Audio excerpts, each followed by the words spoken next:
السلام عليكم ورحمة الله وبركاته. أخباركم إيه؟ عاملين إيه؟ يا رب دايما تكونوا بخير. حلقة جديدة من سر الطبيعة من أبو عيسى، والحلقة الخامسة من سلسلة أسرار الزيوت الطبيعية. حضرتك استخدمت زيوت كتير وما جابتش نتيجة، وزيوت كتير والشعر كمان بقى أسوأ. المشكلة مش في الزيت، المشكلة إن أنت ما اخترتش الخلطة المناسبة لفروة راسك. ده مفتاح المشكلة نفسها، إن أنا أعرف مشكلة فروة راسي إيه نوعها، وعلى أساسها هختار الخلطة المناسبة ليها. الحلقة دي مميزة عشان كده إحنا هنتكلم النهاردة على كل نوع فروة راس، وإزاي الخلطة المناسبة هتبقى ليها بالنسب، وإزاي الوقت اللي هستخدمه فيها، والكميات اللي هنستخدمها فيها، والمشاكل اللي لازم نتجنبها في كل نوع فروة راس. بص يا باشا، احنا عندنا اول مشكلة موجودة وهي الفروة الدهنية. الفروة الدهنية المشكلة اللي بتبقى فيها ان الدهون بتبقى زيادة جدا في فروة الراس، في تساقط، في قشرة دهنية.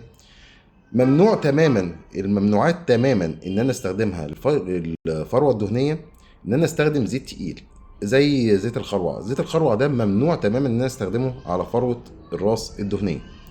الزبدات، معظم الزبدات غلط ان انا استخدمها للفروه الدهنيه. الخلطات اللي بتسد المسام، اللي هي فيها نسبه زيوت كتيره قوي تقيله مع بعض، دي بتسد المسام وبتعمل لي مشكله كبيره قوي في فروه الراس الدهنيه. الخلطه الصح ويا ريت تكتبوها عشان هقولها بالنسب وطريقه الاستخدام بتاعتها ازاي، والفتره اللي اسيبها على الشعر قد ايه. بص يا باشا، الفروه الدهنيه بستخدم لها زيت الجوجوبا بنسبه 50%، وزيت بذور العنب بنسبة 30%، وزيت شجرة الشاي بحط عليها 5 نقط بس، وزيت الروزماري بستخدم 5 نقط بس على الكمية اللي أنا بحطها. طريقة الاستخدام بستخدمها مرة أو مرتين بس في الأسبوع. بدلك فروة الراس تدليك خفيف قوي مش عنيف، لازم أكون بطبطب على فروة الراس معنى أصح، وبستخدمها وبسيبها على على الشعر لمدة ساعة، بعد كده بغسلها. ده الخلطة المناسبة الآمنة والطريقة الاستخدام الآمنة للفروة الدهنية. نيجي للفروة الجافة. الفروة الجافة المشاكل اللي فيها إن يبقى فيه حكة في فروة الراس، القشرة بتبقى جافة، ناشفة يعني، في تقصف بشكل رهيب. المطلوب مني اللي أنا أعمله للفروة الجافة دي إن أنا برطب وبعمل تغذية كمان للشعر. الخلطة المناسبة ليها إن أنا بجيب زيت زيتون بكر اللي هي العصرة الأولى اللي على البارد، بحط 40%. زيت جوز هند بنسبة 30%. زيت لوز حلو بنسبة 20%. فيتامين إي، ده كبسولات موجودة في أي صيدلية. هتقول له عايز كبسولات فيتامين إي، هي كبسولات شبه الزيت كده بتتفضى على التركيبة اللي احنا بنعملها. تمام، احنا كده عملنا تركيبه. طب استخدمها ازاي؟ بستخدمها مرتين في الاسبوع. طب بسيبها لمده قد ايه؟ بسيبها لمده من ساعتين ل4 ساعات. دي الفتره الكافيه جدا ان انا اغذي بيها الشعر والفروه الجافه، وفي نفس الوقت برطب الفروه الجافه بشكل قوي جدا.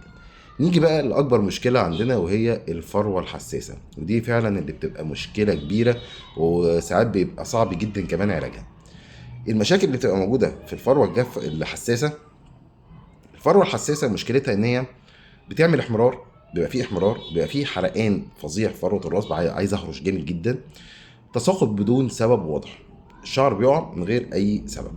ممنوع ايه للفروه الحساسه؟ الفروه الحساسه ممنوع ان انا استخدم اي زيت عطري قوي، ممنوع تماما.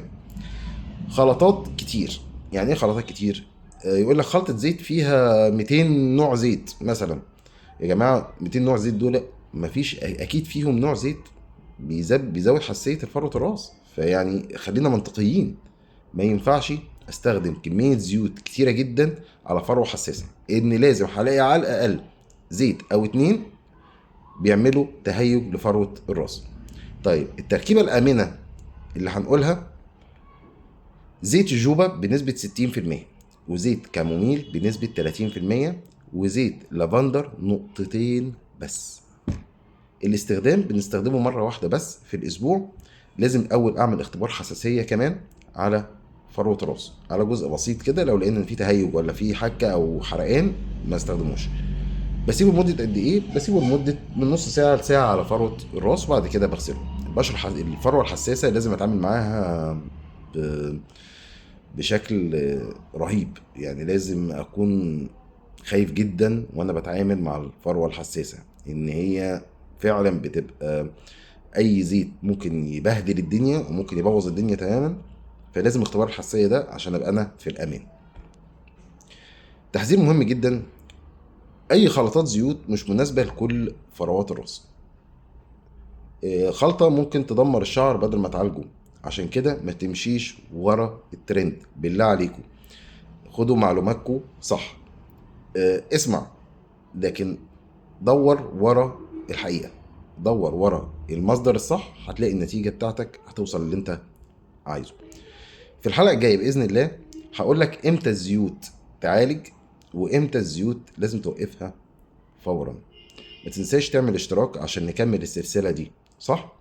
وان شاء الله تكون استفدت بالحلقة دي، واتمنى يا رب ان انتوا تتابعونا على طول، ان انا فعلا سعيد بيكم جدا، وسعيد باشتراكاتكم وسعيد بتعليقاتكم اللي انتوا بتبعتوها كمان.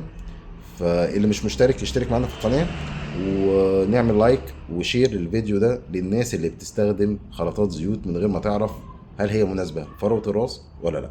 اشوفكم ان شاء الله في حلقة جديدة بإذن الله. دايما تكونوا بخير، اشوفكم على خير. السلام عليكم.